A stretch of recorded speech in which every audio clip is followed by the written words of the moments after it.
You are listening to Historyman, a project of ekbarnes.com, where we walk in the footsteps of heroes and proclaim freedom reigns. On today's podcast, we have with us Bill Segars from Kellytown, outside of Hartsville, South Carolina, talking about the churches in South Carolina burned during the American Revolution. So welcome, Bill. Welcome. Thank you. Appreciate you coming over. You and I met at the Francis Marion Symposium that occurred just a week or so ago. That particular symposium is every year. It's an annual event.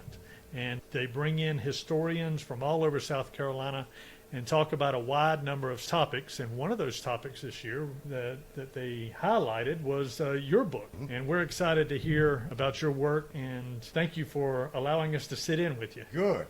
Glad to. Well, tell us how this happened. Eric, when I started this project back in 2003, a book was the furthest thing from my mind. I had no intentions on writing a book, particularly about churches that were burned. Right. Because very often there's nothing left of them. So my intent was to find 185 pre-Civil War churches still in existence of South Carolina. So I started traveling the roads, had a little book that told me basically where they were. So I started traveling the roads of South Carolina trying to find them. And what is your background, Bill? My background, I'm a contractor, Okay. a builder. And I'm glad you asked that, because as I find these churches, I'm looking at them from a builder's point of view. How were they built? Who built them?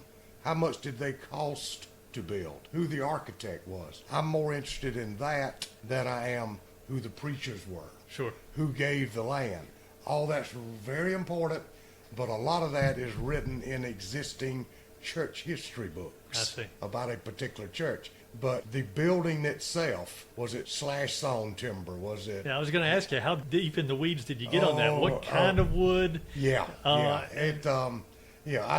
I'm happiest in the attic Is that right? of an early 1800 church. I see. To know that I'm touching timbers that very few people have touched since they were put there. Sure. In the late 1700s or early 1800s. But very few people want to go in the attic or under the church. Sure.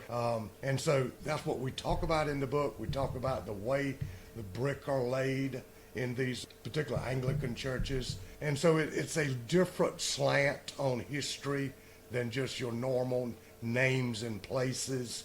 It's why things are done the way they're done. And so anyway, after trying to find these 185 churches, then I started seeing other churches that were equally as pretty, equally as interesting. And so I started including some that were built after 1865, and even now churches I'm finding that were built in the early 1900s are very unique and very pretty.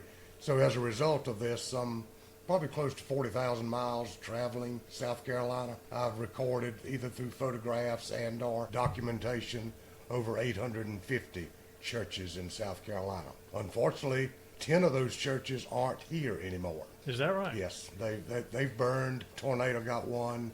A car ran through one. And so we're losing a little less than one a year. Notable church buildings. Define notable.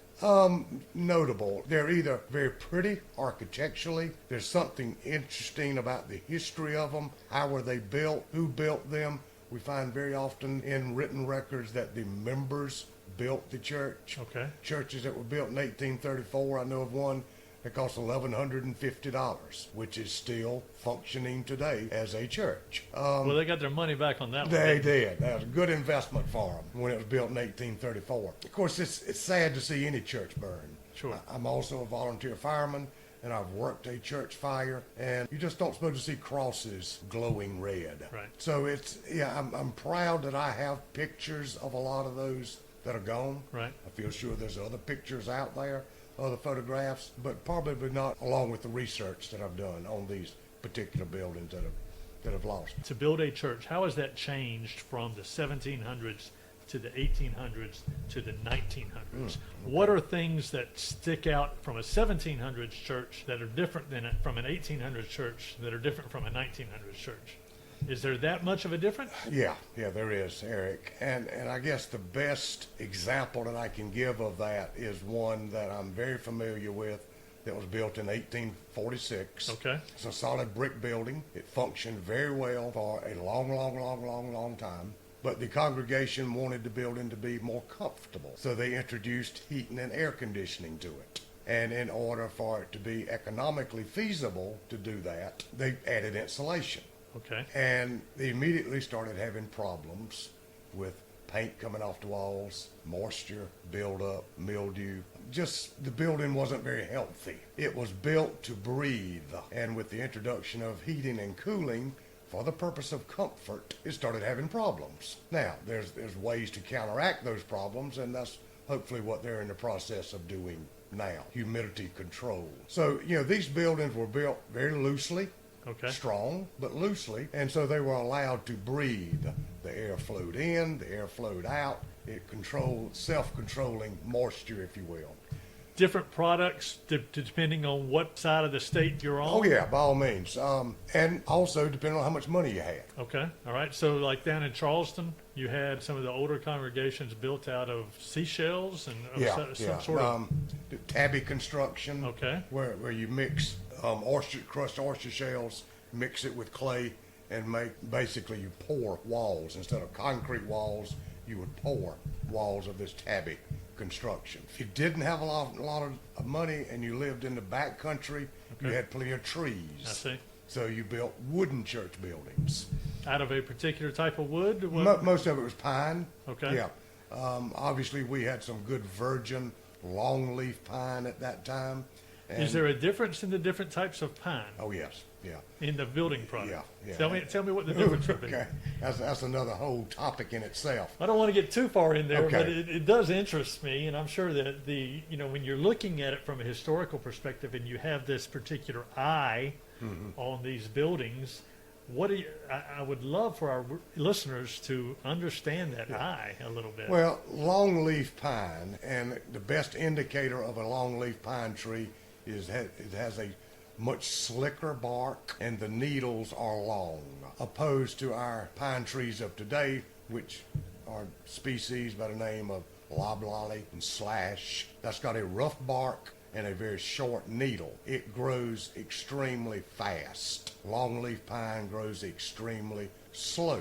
Now, the difference that makes is a longleaf pine in its slow growth, the rings are real tight in the tree. They're real close together. The resin saps from the winter growth into the summer growth and makes the whole tree strong. Unlike a loblolly pine, which can grow to maturity lumber-wise in 15 to 18 to 20 years. It'll take 40 to 50 to 60 years for a longleaf pine, but it's much more stable because the growth is much slower.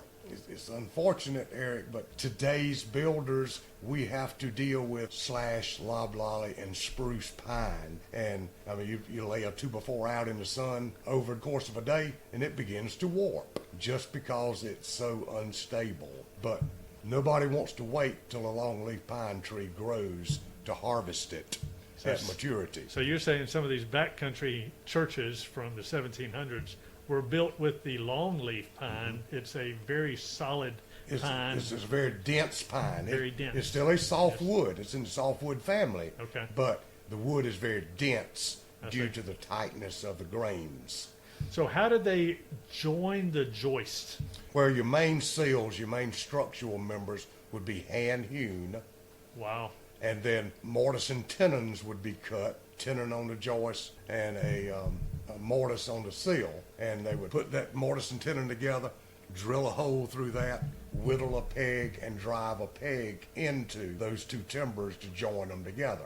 All of these timbers were numbered. Okay. I can go up under a building or in the attic and look for carpenter marks, and there I'll find carpenter marks put in by what they were using, what they had in their hand when they were hewing these timbers is a hammer and a chisel, and they're all Roman numerals. So because some of these people that were getting this, converting the trees to timbers, could be doing that this year for a building that's going to be built 2 or 3 years from now. Okay. They were planning ahead. So everything was numbered, and when the head carpenter needed a certain timber, he would call out for a certain number, and it would come forward. It had a place to go, How whether it fascinating be a is floor that? joist or a rafter or a ceiling joist. Because it was a long process, and people did it all themselves as a community. They were building their church. I see. They were proud of their church. Sure. So they wanted it to look extra good. And really, we could do about everything except windows. We could not make glass. We could make brick. We could forge nails, do all the wood. We just couldn't make glass. So if you had glass in your windows, it was number one, clear glass, and it had to be bought from somewhere else. Okay. Buying something takes money. For our listeners, when you go across South Carolina, many of these communities across South Carolina really grew out of that church grouping. You had whole communities, Rocky Creek, for instance, the Covenanters, they came from the Ulster plantations in Ireland, came specifically here and built their community. Yeah. Union County, the name Union was because of the church. They brought the community together, and that church became the unifying force for that county. Along the lines of what we were just talking about with the wooden churches, and we talk about this in the book, the Anglican churches in South Carolina were typically made of brick. Now, it wasn't just because they were Anglican, but they were made of brick, more expensive, took more time, took more effort. They were made of brick because the tax dollars paid for the Anglican church. Well, the tax dollars didn't pay for the Scotch-Irish churches? No, sir. No, sir. They didn't pay for the Huguenot churches? No, sir. Therein lies the problem. Therein lies, I think, a lot of the American Revolution. Church Act of 1706 established the Anglican Church as the Church of South Carolina. It also said that you could have any religion that you wanted, you could worship in any fashion that you wanted to worship, but your building could not be called a church. It was a meeting house. Furthermore, you were responsible to build your own meeting house because there was only one church, and that church was supported and funded by tax dollars. The Anglican vestry, which was typically a group of men, and pretty much solely a group of men, that governed the church and also governed the parish. South Carolina ended up with 21 parishes, and each one of them had a parish church, which was the center, kind of like the courthouse, if you will, of today.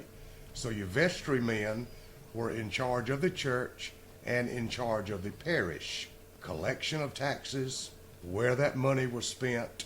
So those dollars also went towards support of and building of the church. So most of the Anglican churches in South Carolina during the American Revolution were brick construction. And the Baptist, Lutheran, Catholic, Presbyterian, they were left to pay the taxes and also build their own church. So unless you paid the taxes, the Anglican Church wouldn't recognize marriages? Yeah, because again, the Anglican Church was the governing body I see. of that parish, of that county. Were the taxes separate and apart from the British government? Some of those dollars went back to the British government also. Oh, really? Yeah. Okay. All right. So, And again, I don't know that I would be an expert towards where all these dollars went, but that was the biggest rub, particularly for the Presbyterians, Scotch-Irish. okay. They came to the colonies to get away from exactly what they were finding here. I see. I see. And so, yeah, they said, this is the land of freedom of religion. Yeah, we'll come there. But they get here and find out they're still paying taxes for something they're not getting a benefit of. So how many families supported these various churches?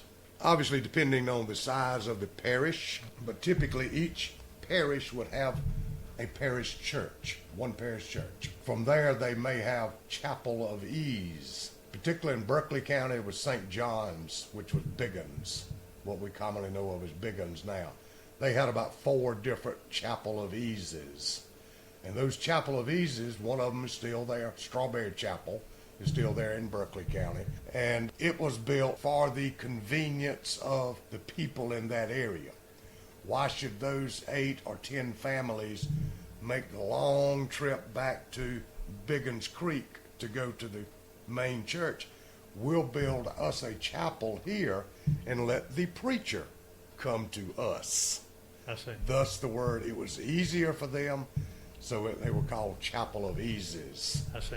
Now, how many families It all depended on the population. Most of your parishes, well, your first 10 parishes were right along the coast. St. John's, St. Philip's, Christ Church. Those 10 parishes right along the coast, their boundaries went all the way inland, all the way in through South Carolina, or the Carolinas at that time.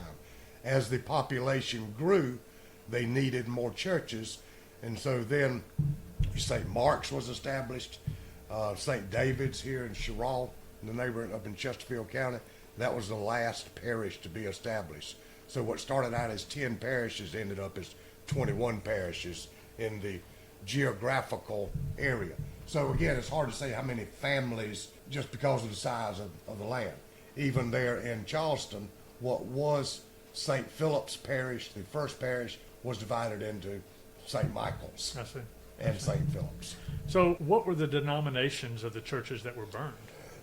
Most of them, there were 13 churches that we know of, and we feel sure that 13 is the correct number. We actually think, and I say we, Jim Neal and I did research on this, and none of these were any secrets. We didn't find anything. It's just that this is the only book that we know of that all 13 of them are talked about collectively. Sure. As one group. We did have some question on one, or I had some questions on two, but one, a Quaker church over in Camden, we think was burned, Okay. but there's absolutely no written record of a Quaker church being burned, even though we do know that all of Camden was burned when the British left.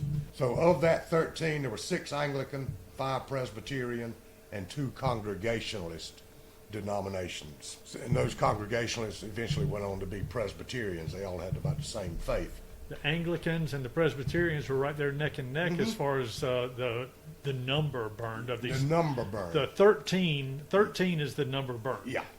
And we're talking between what year? We're talking between 1779 and 1782. Okay, so in those 3 years, Yeah. 13 churches were burned, and it was about half and half. So I guess Pretty the much, question is, why were they burned? Okay, all right, now that's where the big difference comes. I see. I think Presbyterian churches were singled out. They were singled out for a completely different reason than the Anglican churches were burned.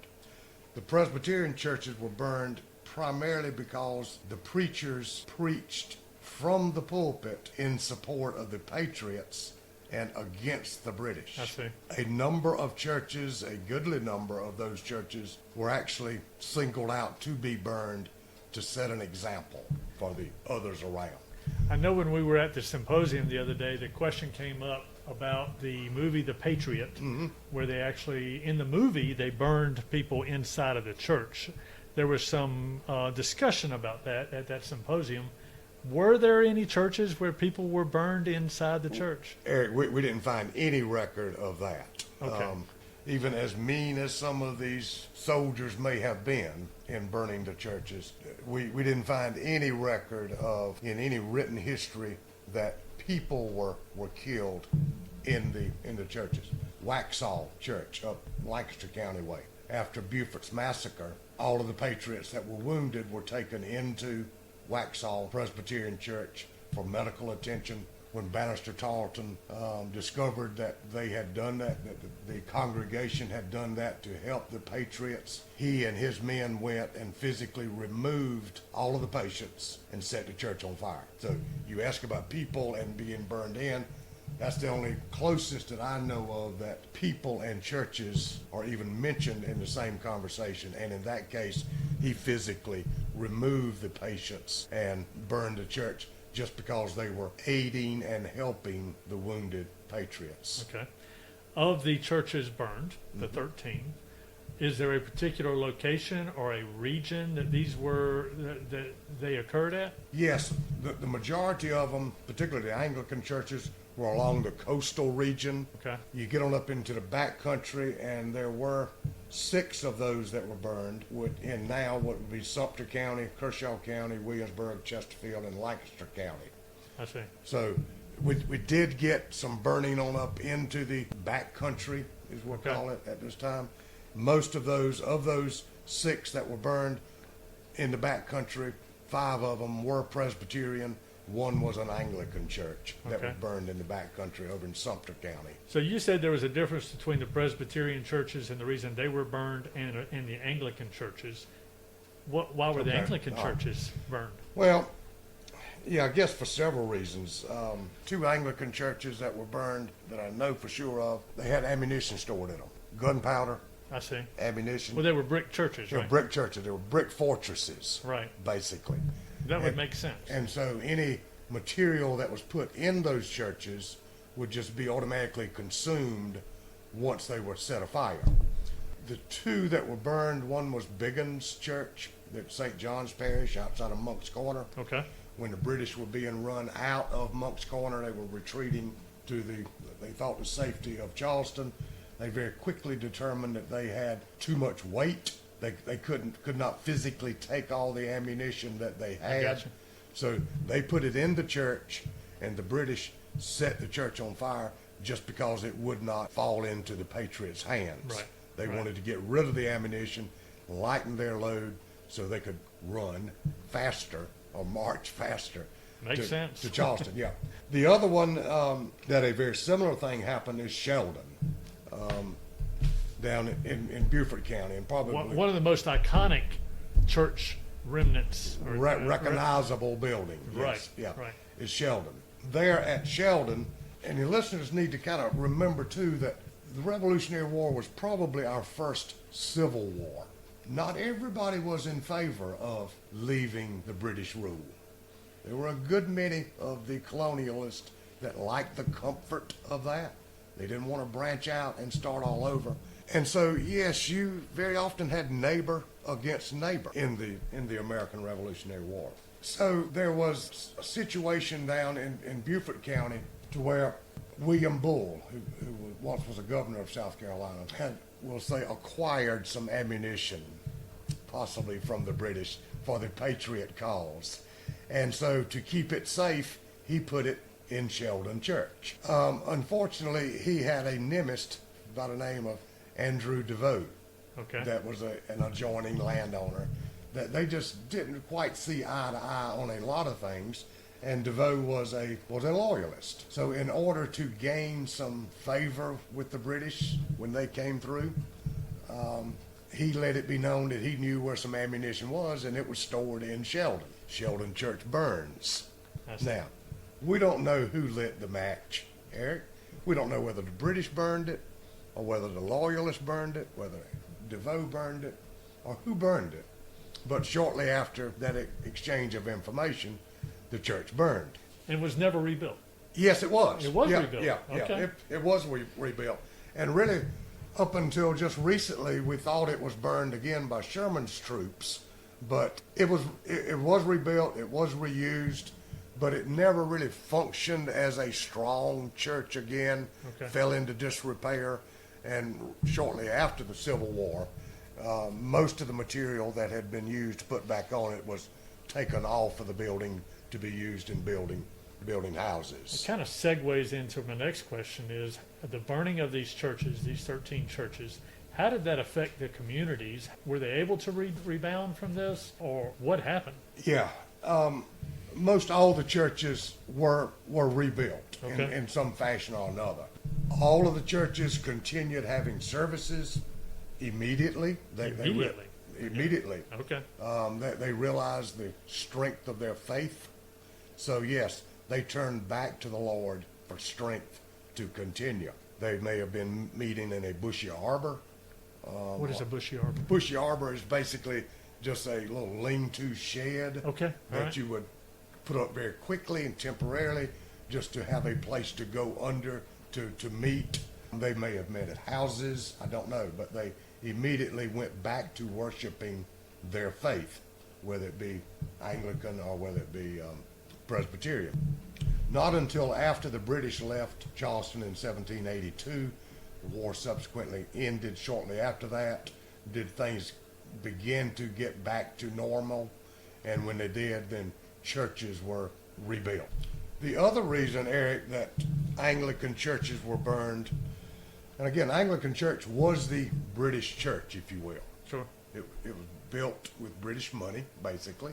And so very often people said, well, why did the British burn their own church?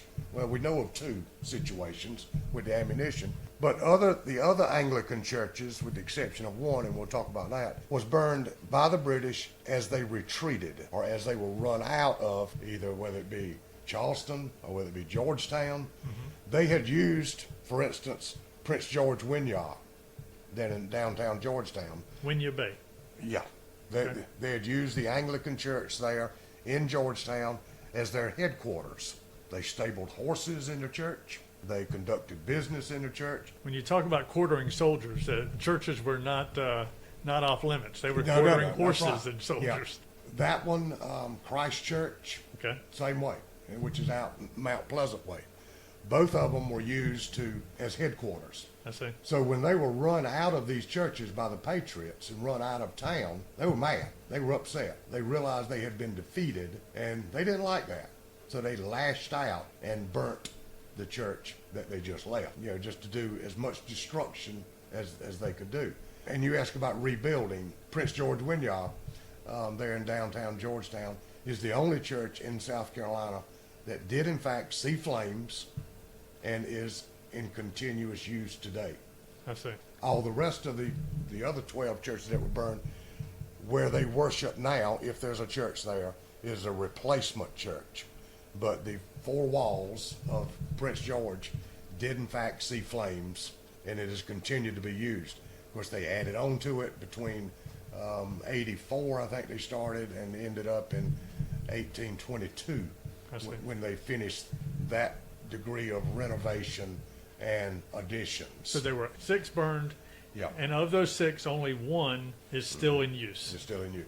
The building that The actually building saw itself, flames. the 4 walls Yeah. of that Yeah. building. Yeah. Okay, well, that's interesting. The others may be around. It's Yeah. just a whole different Yeah. building. Like Sheldon, I mean, Sure. it's still there. Biggins is still there. Christ Church is still there. They don't have regular services in it. Okay. Now they have another I see. building. I see. Now they may have some special services, but yeah, those masonry walls, I see. even at Christ Church, that are standing today, did see flames. When we think about church burnings now, it's more of a criminal offense rather than an act of war. But were any of these criminal offenses? So we're not interested in suspects being caught and hung. No. You didn't find anything along those No, lines? no, nor did we find any indication that the British leaders in charge told underlings to go out and burn churches. I see. Now, when I say the leaders in charge, we're talking about Cornwallis, the head man. Did he tell Tarleton? Did he tell Weems? Did he tell Turnbull to go out and burn churches? We don't see any record of that. Now, once they got out in the field, who knows what a soldier will do? We do know that when Weems burned Indiantown Presbyterian in Williamsburg County, he himself deemed it a sedition shop. In other words, they were against the crown. He dealt with it by burning the church. Rocky Creek, when William Martin found out that Waxhaw had been burned, he preached from the pulpit the next Sunday. Preached a very fiery sermon. Very fiery. Got them all fired Yeah. up. Oh, yeah. And these are old-time Scotch-Irish, Ulster Scots. That's right. They had just come off the boat a few years ago, That's right. years before, so they had an understanding of what was going on. So when he made that sermon, he really got them fired up. So when they were told to go and dispense the congregation, break them up, some of the British took that to mean burn the church. So they burnt the church, they burnt William Martin's house, took William Martin captive, and he stayed in prison for the rest of the war, did come back to preach. But again, I think, Eric, that it was a lot of foot soldiers that actually did this. Did Bannister Tarleton tell them to do that? I think in his case, he probably did. Cornwallis told him on a number of occasions, do not make these people mad. You're not doing the British any favors. And he was bloody Tarleton. He was young and impetuous. That's right. wasn't he? But no, as far as any corrective action, nobody was searching for these people who lit the match. Bill, it's a fascinating book. Good. And I could sit here and talk to you for hours on this stuff. How would they find your book? How would they get a hold of it? There are some local bookstores, but you can also order it off of Amazon. And the title of the book is? Churches in South Carolina Burned During the American Revolution, a pictorial guide. And you co-authored this with a man by the name of Jim Neal, yes. It is a fascinating history of South Carolina, one that when you go to a history book section in the bookstore, you see these fine pieces of work, and sometimes it's really hard to tie in your senses of what you see around you now to what happened 240 years ago. What a fascinating work you have that people can tangibly look at these ruins, these areas, and go, I know exactly what happened there. Yeah. And you have allowed them to do that in your book. So Well, thank you so much. the other thing that I've tried to focus on, Eric, is exactly where these buildings are. I want people to go see them. Right. We've got accurate addresses. We've got GPS coordinates. You can plug that into your device, and it'll put you at the front door of the church. Bill, let me ask you this. What does liberty mean to you? Liberty means the freedom, the right to be able to exercise my thoughts, the privilege to be able to exercise my thoughts and to express my thoughts. Yes, I need to know, and people need to know, that exercising that also has its consequences, but at least we have the right to do that. Well, thank you so much, Bill. Thank you. Appreciate it.